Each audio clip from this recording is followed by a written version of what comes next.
First ఇనీషియల్‌గా idea చెప్పినప్పుడు ఆ కంగారు ఉండిందండి. బట్ ఒకసారి ట్రీట్మెంట్ రాసిన తర్వాత వి వర్ కాన్ఫిడెంట్. యాక్చువల్‌గా చెప్పాలంటే సామాజ్ వర్గం నా ఐడియా ఎందుకంటే విష్ణు నాకు బాగా క్లోజ్ ఫ్రెండ్. సో విష్ణు ఒకరోజు ఐడియా చెప్పకముందే ఈ ఐడియా ఉన్నది. ఆల్మోస్ట్ స్క్రిప్ట్ వర్క్ జరుగుతోంది. సో ఆ టైంకే వి స్టార్టెడ్ రైటింగ్ అండి. బట్ ఏంటి అంటే వి నో ఈవెన్ బట్ ఏంటంటే we wanted to round of everything properly and చాలా తిన్నెడ్జ్ అండి. సామాజిక వర్గంలో అయినా ఇంకా చిన్న లెవరేజ్ ఉంటుంది. యూ కెన్ గో కొంచెం వెళ్ళొచ్చు, దీంట్లో వెళ్ళడానికి లేదు. So you need to round off characters properly and even ఒక చిన్న లుక్ రాంగ్ ఇచ్చినా మొత్తం బూత్ అయిపోద్ది ఇది. So we are like very conscious while writing and shooting also. అందుకే ఏంటంటే ఏ క్యారెక్టర్ అయినా సరే ఆ క్యారెక్టర్ లోపలే ఉంచాల్సి వచ్చింది. సో ఇప్పుడు సత్యపాపం చాలా చేశాడు, ఇలా చేయనా ఇలా చేయనా ఇలా చేయనా అని ఇంకా అడిగాడు, ఆడితే చేయించి ఉండొచ్చు కూడా.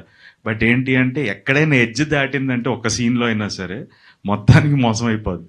So he was very careful ఆ విషయంలో. సత్యతో కూడా బాగుందండి అని చెప్పి వద్దండి అనేవాడు. సో ఎంతవరకు కావాలో అంతవరకే తీసుకున్నాం, లేకపోతే స్లాబ్ స్టిక్ చేయడం చాలా ఈజీ అండి. ఈ కాంప్లికేటెడ్ పాయింట్ కాకుండా సామాజిక వర్గం లాగా కొంచెం సింపుల్గా ఉంటే ఐ థింక్ ఇంకా ఎక్కువ నవ్వించే ఆస్కారం ఉండేది.